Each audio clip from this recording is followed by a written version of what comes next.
আগামীতে যারা দেশে আসবে, চেয়ারে বসবে, তারাও যদি জালেম হয়ে যায়, তাদেরও বাড়ি ঘর আল্লাহ কিন্তু পরিত্যক্ত করে দেবে।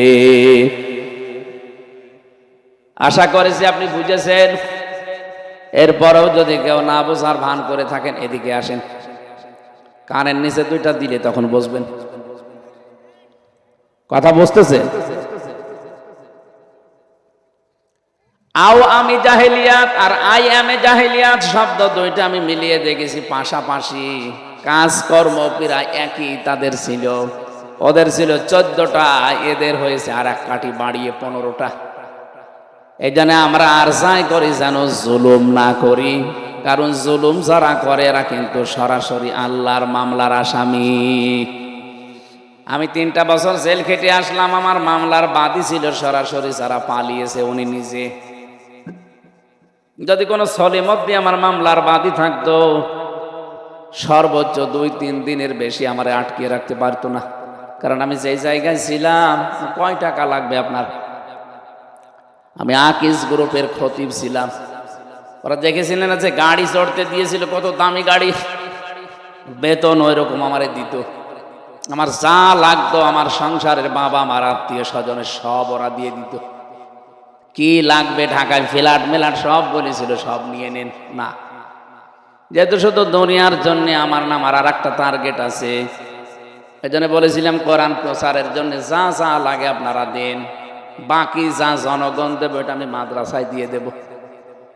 এই জন্য আমি নিয়ম করেছিলাম যে যা করেছিল ওরা, যদি হাসিনা বাদী না হয়ে দেশের কোনো সলিমদ্দি বাদী হইতো, টাকা দিয়ে আমি বেরিয়ে যেতাম। যেহেতু মামলার বাদী যত বড় হয়, কেস তত কঠিন হয়। এই কথা বলেন না কেন? সূরা শূরা 42 নম্বর আয়াত, 25 নম্বর পারার 6 নম্বর পৃষ্ঠার 13 নম্বর লাইনে আছে, প্রথম অংশে আছে।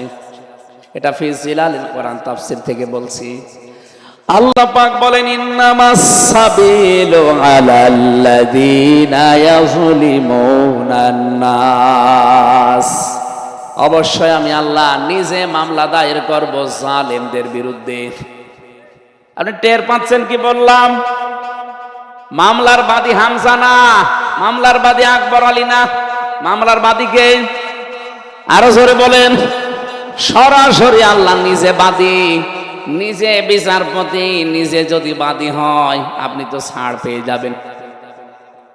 এই হিসাব করে দুনিয়ার জীবন চালাবেন, যাই করেন যেন আপনার দ্বারা জুলুম হয়ে না যায়। ওয়ালা তাহসাবান্নাল্লাহা গাফিলান আম্মা ইয়ামালুজ জালিমুন। এটা যে সূরা ইব্রাহিমের 42 নম্বর আয়াতের প্রথম অংশে আছে। আল্লাহ পাক বলেন, নবী আপনি কি মনে করেন যে জালেমদের কোনো খোঁজ খবর আমার নেই? না, সবচাইতে বেশি খবর রাখি আমি জালেমদের প্রতি। এই জন্য জালেমদেরকে আল্লাহ ছাড় দেয়, এটা আল্লাহর বিধান। যখন কোনো মানুষ জুলুম শুরু করে, তার ব্যক্তিগত জীবনের উপরে, পরিবারের উপরে, সমাজের উপরে, জনগণের উপরে, যারা জুলুম করবে তাদেরকে আল্লাহ ছাড় দেয়। এই যে আজ যারা বিভিন্ন উল্টাপাল্টা সিনেমা, উলঙ্গ অর্ধ উলঙ্গ নাচ দেখে নিজেকে কন্ট্রোল করতে পারে না, যৌবন নষ্ট করে ফেলে, এটা নিজের উপরে জুলুম। এই কথা বলছেন না? আপনি মুরব্বী মানুষ, ঠিক বলছেন। কোন কথা আপনি বোঝেন না? যুবক মানুষ যদি বলে তো হয়, তো দাড়ি পেকে সাদা হয়ে গেছে, বলছে ঠিক। আপনি কি কিছু বোঝেন?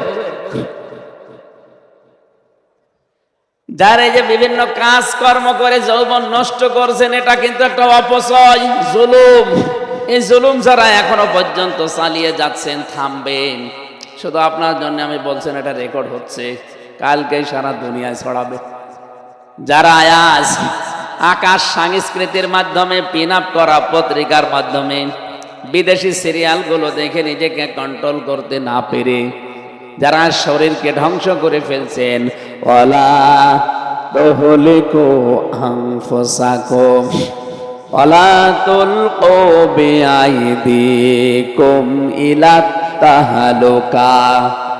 আল্লাহ বলেন, সাবধান, নিজেদেরকে নিজেরা ধ্বংসের ভেতরে ফেলে দিও না। এজন্য নিজের ব্যক্তিগত জীবনে যারা জুলুম করেন, এই জুলুম থামাবেন। অনেকে নিজের শরীরের অঙ্গ প্রত্যঙ্গ নষ্ট করে ফেলেন। বিড়ি খেলে যে কয়টা ক্ষতি হয়, তার 1 নাম্বার আপনার লাঞ্চ নষ্ট হয়ে যায়। আশা করছি এই ঘৃণিত কাজটা করবেন না। কোন সভ্য কোন ভদ্রলোক বিড়ি খায় আমি পাইনি। ওরাকে বলে যে হুজুর আমার টেনশন যায় না তাই বিড়ি খায়। আরে বেটা, বিড়ি খেলে টেনশন বাড়ে, আপনার আসল জিনিসই তো নষ্ট হয়ে যাচ্ছে। পৃথিবীর একটাই মাত্র খাবার আছে যার গায়ে লেখা থাকে যে আমাকে খাবেন না, আমাকে খেলেই ক্যান্সার হবে।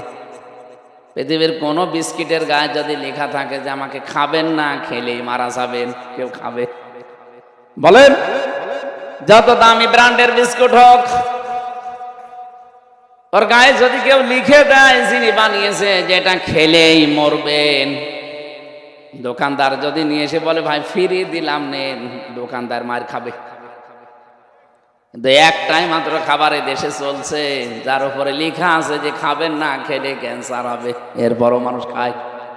আমি আশা করছি এটা ছেড়ে দেবেন, কারণ আমাদের এই রাজশাহী, খুলনা, রংপুর এই সমস্ত বিভাগের জন্য এটা ঠিক আছে। এই মাসলা আবার চট্টগ্রামে, সিলেটে পড়লে একটু ঝামেলা, কারণ ওদের ইমাম সাহেবও বিড়ি খায়। আমি দেখেছি ইমাম সাহেব বিড়ি খেয়ে ফেলে দিয়ে আল্লাহ আকবার, কি গো, মানে ওদের জন্য একটু মনে হয় হালকা আছে মাসলা। তা আপনারা যেহেতু যে রাজশাহী বিভাগের মানুষ, এটা ছেড়ে দেবেন ভাই, এটা বদ অভ্যাস আমার ভাইরা। সুতরাং যারা জুলুম করে নিজের ব্যক্তিগত জীবন, পারিবারিক জীবন, সামাজিক জীবন, রাজনৈতিক জীবন, অর্থনৈতিক জীবন, বিশেষ করে জনগণের উপরে, এখানে বহু ছেলের বাবা বসে আছে, ছেলে বিয়ে দেবে, বরযাত্রী নিয়ে যাবে 100, 200, 250 এই মনে করে, এটা মেয়ের বাপের উপরে জুলুম। কারণ বরযাত্রী নিয়ে যাওয়া ইসলামে নেই, এটা হিন্দুদের সংস্কৃতি। ইসলামের সংস্কৃতি হচ্ছে অলিমা। কি বললাম? অলিমা ছেলের বাড়ি হয় না মেয়ের বাড়ি? হ্যাঁ, এখানে একটু বুকে হাত দিয়ে বলেন তো, বিয়ের সময় বরযাত্রী গিয়েছেন না অলিমায়? না, একটাও মিলছে। তার মানে আপনি পরিবারের উপরে, আপনার স্ত্রীর মা বাবার উপরে জুলুম করেছেন। তাহলে আল্লাহ বললেন যারা জুলুম করে মানুষের উপরে, তাদের বিরুদ্ধে আমি নিজে মামলা দেব। এখন দেখেন এদেশে অধিকাংশ মানুষ আমরা আল্লাহর মামলার আসামি। এটা আল্লাহবাদী কেস। উকিল আছে না এখানে, অ্যাডভোকেট আছে, আল্লাহবাদী কেস এটা। আপনার স্ত্রীর যে অধিকার আছে এটা যদি আপনি আদায় না করেন, আল্লাহবাদী কেসে পড়বেন।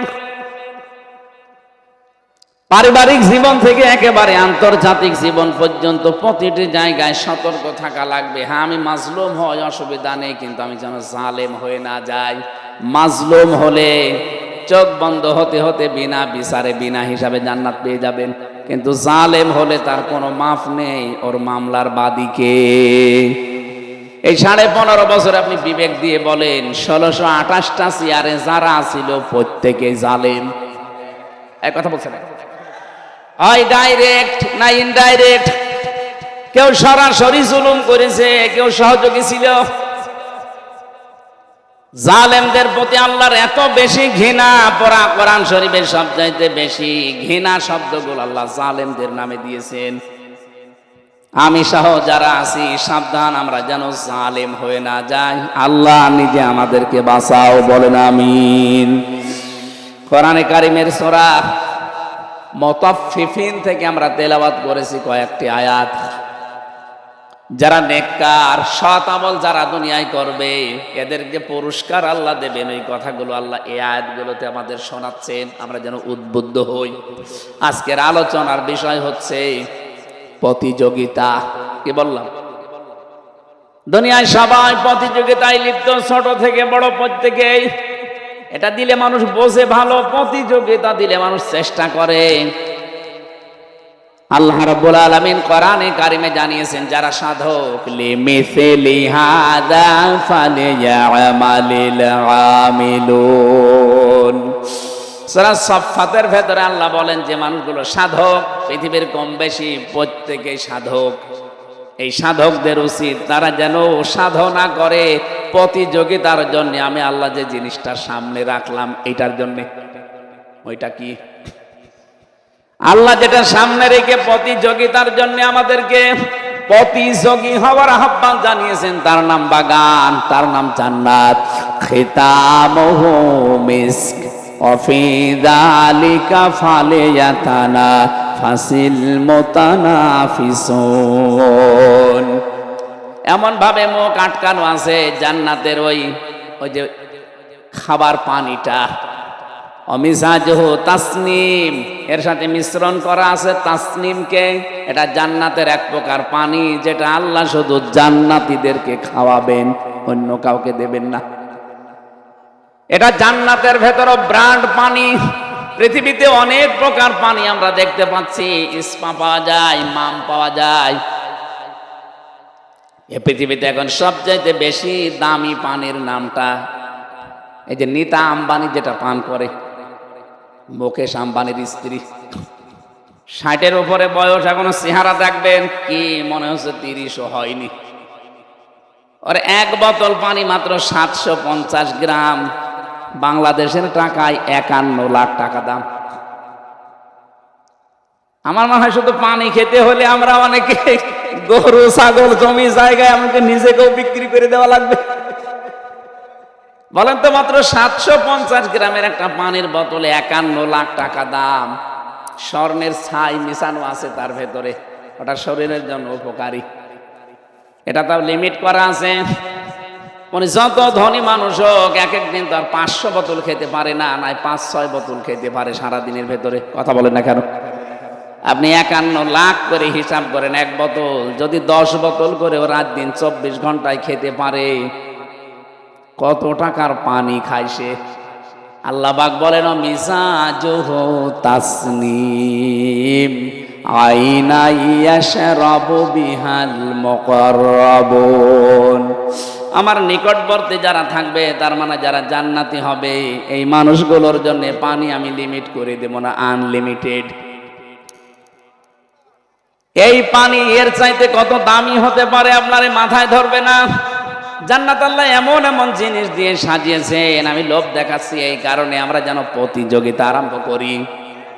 আল্লাহ পাক বলেন আমি এমন জিনিস দিয়ে সাজিয়েছি জান্নাত, ওয়ালাকুম ফিহা মা তাশতাহি আনফুসুকুম ওয়ালাকুম ফিহা মা তাদউন। রব্বুল আলামিন জানিয়েছেন জান্নাত এমন ভাবে আমি নিজের হাতে বানিয়েছি, মানের ভেতরে যা মানুষ আসবে কল্পনায় তাই পেয়ে যাবে। এমন ভাবে বানিয়েছি কোন চোখ দুনিয়া এটা আজও দেখেনি, কোন কানও আজও এর সঠিক বর্ণনা পুরাটা শোনেনি। হ্যাঁ, ভাষা ভাষা শোনা যায়, কোন মানুষের হৃদয়ের কল্পনাও কোনোদিন উদয় হয়নি। সিরাজগঞ্জবাসী, মানুষের কল্পনার জগৎ ছোট না বড়? বলেন বলেন, কত বড় অনেকে কল্পনা করেছিল না যে 41 সাল কল্পনা এখন আছে। আমি একটা কল্পনা করলাম এখানে যে 10 তলা বিল্ডিং, এ কল্পনা করলেই কি সঙ্গে সঙ্গে হয়ে যাবে? কত কাঠ খড়ি পোড়ানো লাগে তার জন্যে, কত শ্রম দেওয়া লাগে, কত সময় দেওয়া লাগবে, কত অর্থ কড়ি খরচ হবে তার পেছনে। শুধু বললেই না, 1-1.5 বছর 2 বছর সময় দেওয়া লাগবে 10 তলার জন্য। কথা বলে না কেন? বাকি জিনিস তো বাদই দিলাম, অথচ কল্পনা করেছিলাম মাত্র 2 সেকেন্ডে। অতটুকু 1-2 সেকেন্ডে আমি কল্পনা করলাম, অথচ হতে আমার 1.5 বছর 2 বছর লাগে। আল্লাহ পাক বলেন জান্নাত আমি বানিয়েছি মুমিনের কল্পনা, ও যা কল্পনা করবে ওইটাই ওর জান্নাত। সুবহানাল্লাহ বলতে পারেন না? এইটা কাদের জন্য আল্লাহ তৈরি করেছেন? ইন্নাল আবরারা লাফি নাঈম আলাল আরাইকি ইয়ানজুরুন। অবশ্যই যারা আবরার, আবরার মানে আমাদের কুষ্টিয়ারে আবরার না, আবরার মানে নেককার, যে মানুষগুলো দুনিয়াতে সৎ আমল করবে, নেক আমল করবে, তাদেরকে আমি নিয়ামতের ভেতরে রাখবো। এখন আমার প্রশ্ন, নেক আমল কি? সৎ কাজ এটা কি? এ পৃথিবীতে অনেকে আমরা বিভ্রান্ত হই, যে ইসলামের নাম নিয়ে যা দেয় মনে করি ওইটাই নেক কাজ।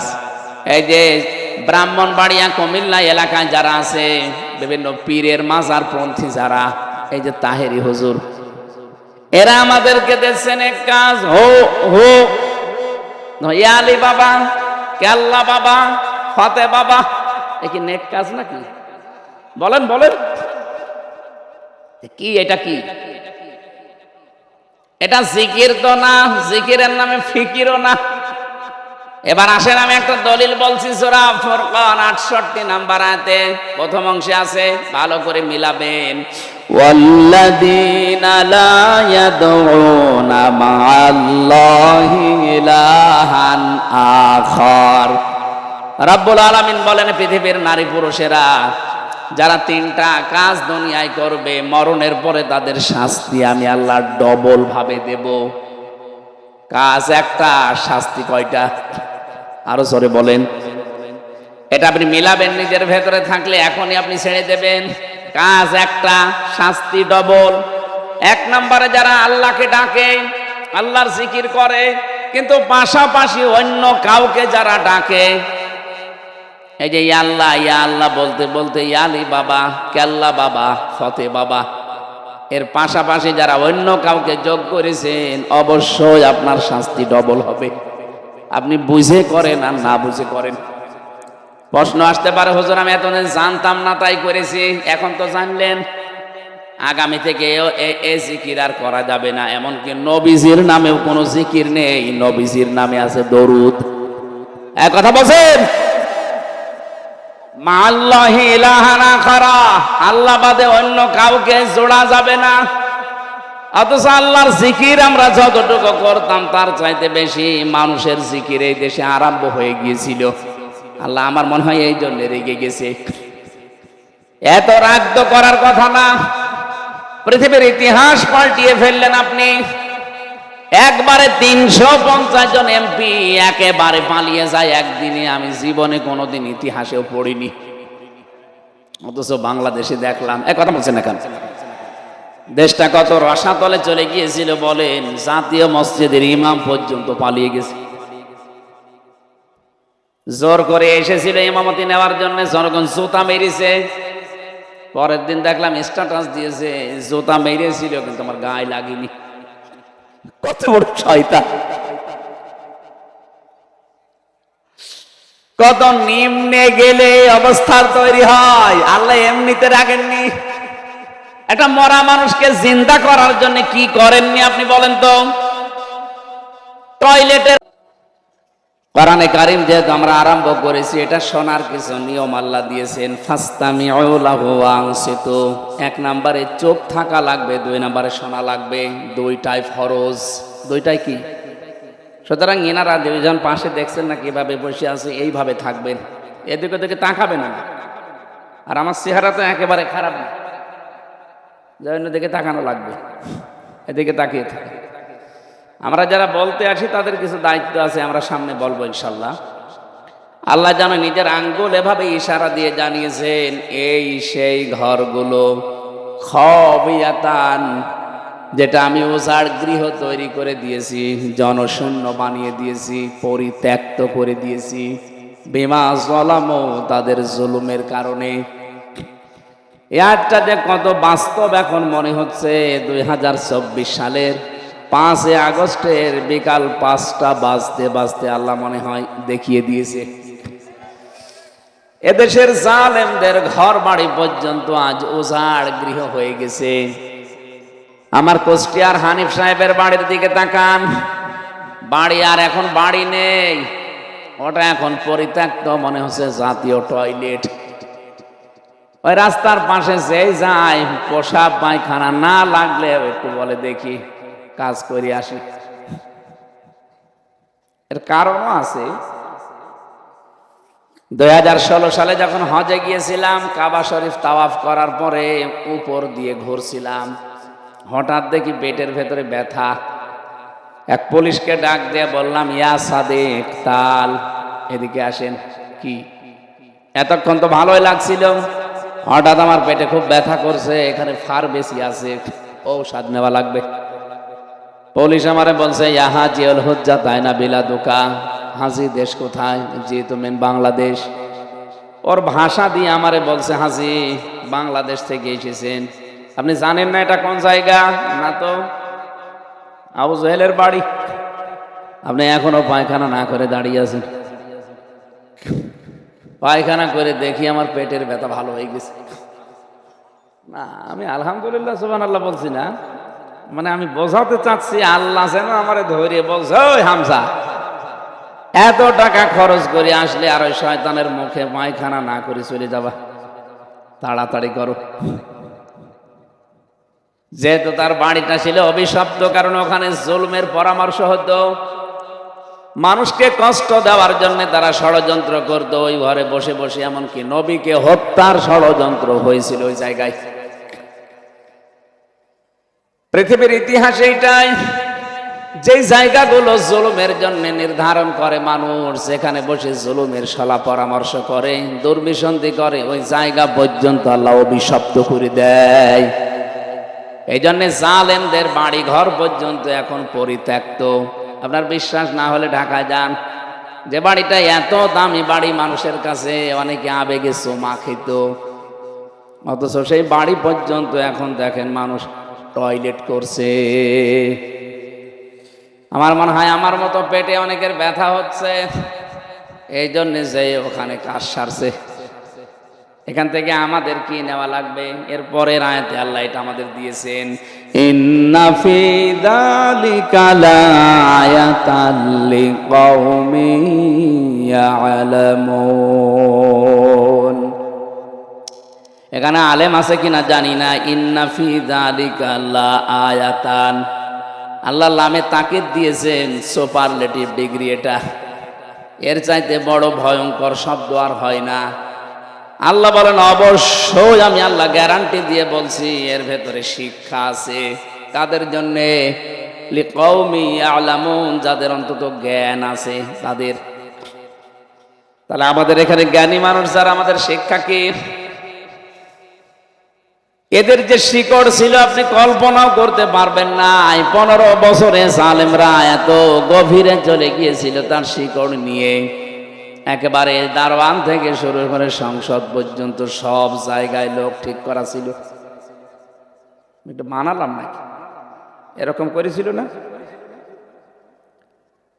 আল্লাহ পাক বলেন, ফাকুতিআ দাবিরুল কওমিল্লাযীনা যালামু আলহামদুলিল্লাহি রাব্বিল আলামিন। জালেমদের শিকড় আমি আল্লাহ নিজে কেটে দিয়েছি। প্রশংসা যদি করতেই হয় আমি আল্লাহর করবা।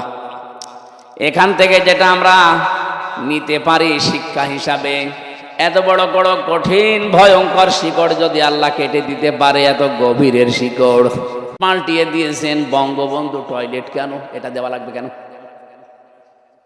শহীদ প্রেসিডেন্ট জিয়াউর রহমানের নামে একটা বিমানবন্দর ছিল, সেইটাও পাল্টিয়ে আপনি অন্য নামে দিলেন।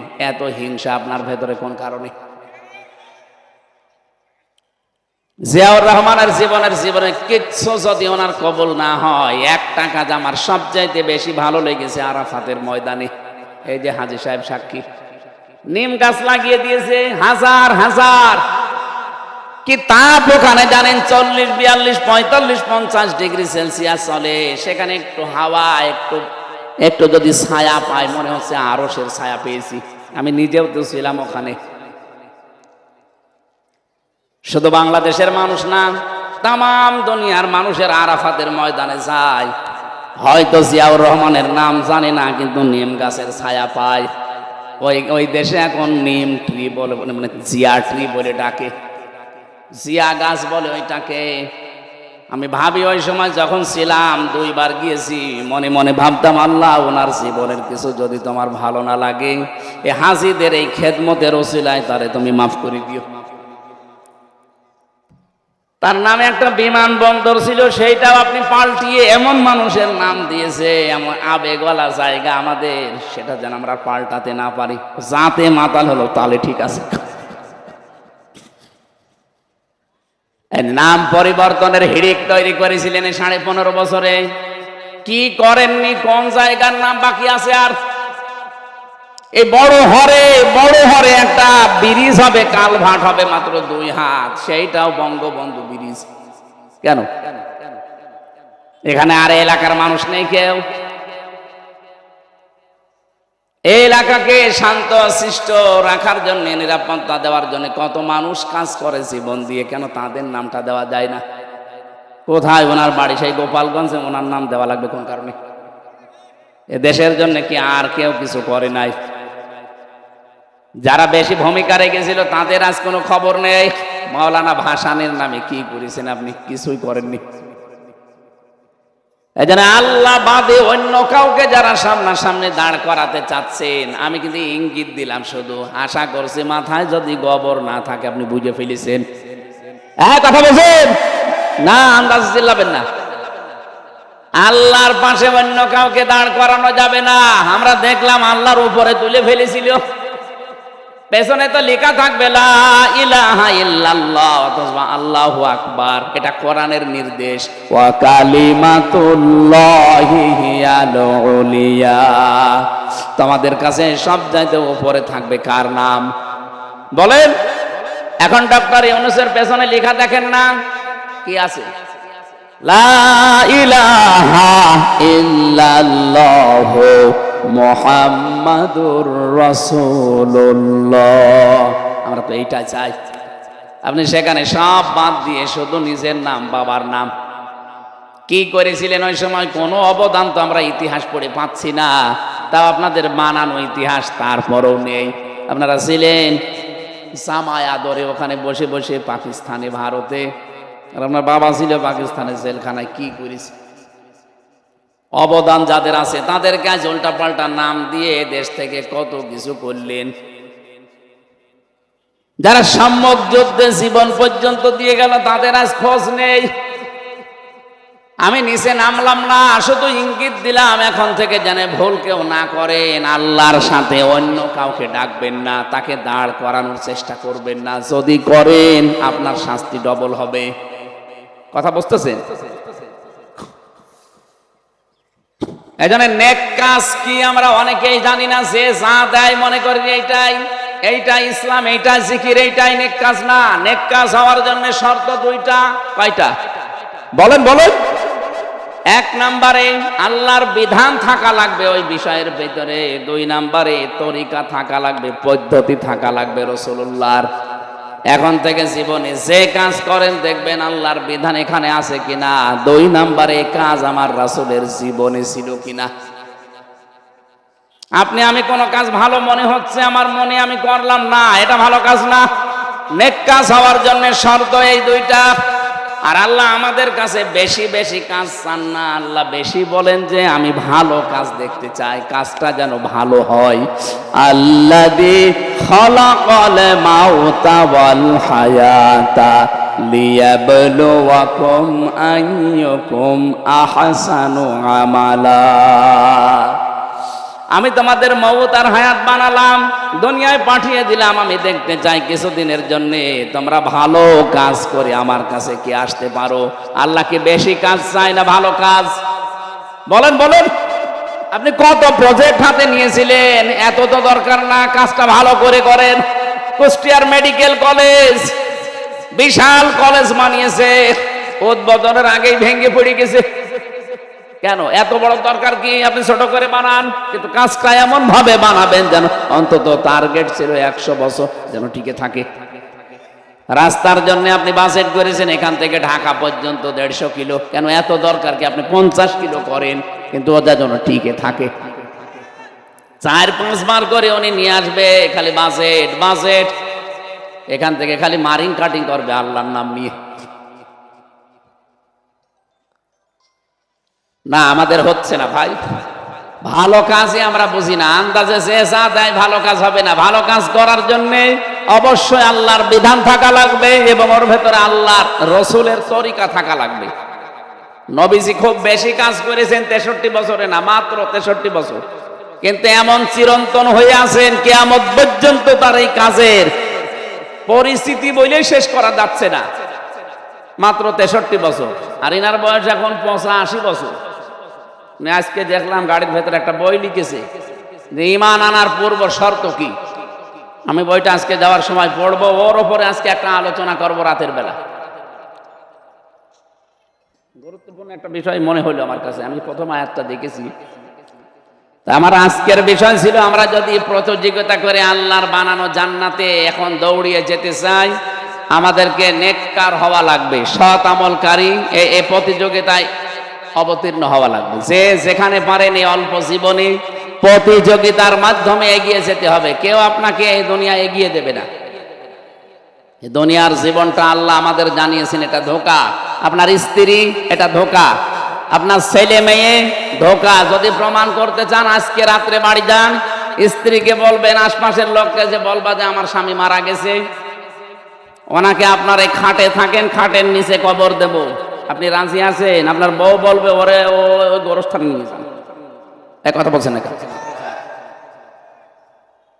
আল্লাহরে বান্দা 85 বছর দুনিয়ার জীবন কাটিয়ে গেল, এখন যদি মারা যায়, 100 বছর পরে যদি এই বড় হরে আসে, 100 বছর পরে এখানে আমরা কেউ থাকবো, সবাই যাব মাটির নিচে, নতুন মানুষ এখানে এসে জমা হবে। 100 বছর পরে যদি উনি এখানে আসে, যে বিশাল স্কুল বানিয়েছে দেখলাম, ওনার বাবার বাড়িতেও গিয়েছে, বন্ধ করে রাখেন অথবা সাইলেন্ট করে দেন। 100 বছর মাত্র পরে যদি এখানে এসে বলে যে বাড়ি আমার, এখানে যে প্রজন্ম ওই সময় বাস করবে তারা ওনারে বাড়িতে ঢুকতে দেবে? আমি আর কি মারছি? ঢুকতে দেবে? আরে ভাই, আমি তো আমার 3 পুরুষের পরে আর চিনি না। আমার বাবা রিয়াজউদ্দিন, তারপরে জাহান আলী, তারপরে নোমাজ আলী, এরপরে আমার আর জানা নেই। এখন ওই নোমাজ আলীর বাবা যে কি, উনি যদি এখন এসে আমারে কুষ্টিয়ায় বলে বাড়ি আমারে ভিটা, দাঁত মুখ খুলে ফেলবো না? ইয়ার কি মারে? কিসের নোমাজ আলী আপনার ছেলে, কিসের নাতি ছেলে আপনার জাহান আলী? আমি তো নোমাজ আলীর পরে আর কাউকে চিনিই না। অথচ সে খুব বেশি হলেও 70-80 বছর আগে মারা গেছে। তারে আমি আর চিনতে পারছি না। সে যদি থাকতে চায় আমার বাড়িতে, তাও সম্ভব না। তারে বলা লাগবে যে মসজিদে যে বারান্দায় থাকেন, সকালবেলা ফুটে পড়েন। এই হচ্ছে দুনিয়া। আল্লাহ এইটাই আমাদের বোঝাতে চেয়েছেন, দুনিয়ার জীবন কিন্তু ধোঁকা। এই জন্য কারো জন্য অবৈধ কোনো পথে পা বাড়ানো মানে পাগলামি করা। এক কথা বলছেন, আল্লাহ বলেন যে মানুষগুলো নেক কাজ করবে, মানুষগুলো কিয়ামতের দিনে ভাবে বসবে, তাদের সামনে বিশাল দর্শক গ্যালারি থাকবে, লক্ষ লক্ষ মানুষেরা হিসাব নিকাশে থাকবে। আর নেককার যারা প্রতিযোগিতা করেছিল আখিরাত তৈরি করার জন্য, এরা এরকম চেয়ারে বসে থাকবে। আলাল আরাইকি ইয়ানজুরুন তারিফু ফি ওজুহিহিম নাদরাতান নাঈম ইসকাউনা মির রাহিকিম মাখতুম। বলেন আল্লাহু আকবার। রব্বুল আলামিন বলেন, এদের মুখের ভেতরে, চেহারার ভেতরে একটা গ্লাস দেবে। এই মানুষগুলোর সামনে খাবার থাকবে মাছের কলিজা দিয়ে। আল্লাহ এই প্রতিযোগিতায় অবতীর্ণ হওয়ার তৌফিক দলমত নির্বিশেষে আল্লাহর বান্দা হিসাবে আমাদের সবাইকে যেন দান করেন। বলেন আমিন। ইসকাউনা মির রাহিকিম মাখতুম, তাদেরকে আমি মদ খাওয়াবো। এখানে রাহিক শব্দের শাব্দিক অর্থ হচ্ছে জান্নাতের আলাদা একটা বানানো মদ। দুনিয়ার এই মদ খেলে মানুষ মাতাল হয়ে যায়, সেন্সলেস হয়ে যায়। আর আল্লাহ পাক যে মদ শরাব বানিয়েছে, ওটা যতবার মানুষ খাবে চেহারা এক একবার এক এক পরিবর্তন আসবে। বলেন আলহামদুলিল্লাহ। নারী পুরুষ যারা এসেছিলেন, যেহেতু এখন আসরের আজান, সামনে নামাজ, এই জন্য আমি আর সামনে ফরজ নামাজ বাদ দিয়ে এগিয়ে গেলাম না। যতটুকুই বলেছি, আল্লাহ আমাকে সহ প্রত্যেককে এই প্রতিযোগিতায় অবতীর্ণ হয়ে ফার্স্ট হবার তৌফিক দেন। আমিন, আল্লাহুম্মা আমিন। লা ইলাহা ইল্লা আনতা সুবহানাকা ইন্নী কুনতু মিনাজ জালিমিন। ও মাবুদ, তোমার বানানো যে বাগান জান্নাত, এখানে পৌঁছানোর জন্য প্রতিযোগিতার কথা জানিয়েছো। যারা এসেছি আমাদেরকে তুমি প্রতিযোগিতা করে ওখানে পৌঁছানোর তৌফিক দাও। কোরআনে কারিমের আয়াতটা শুনলেই আমাদের ভেতরে একটা আশা জাগে। খিতামুহু মিস্ক ওয়া ফি যালিকা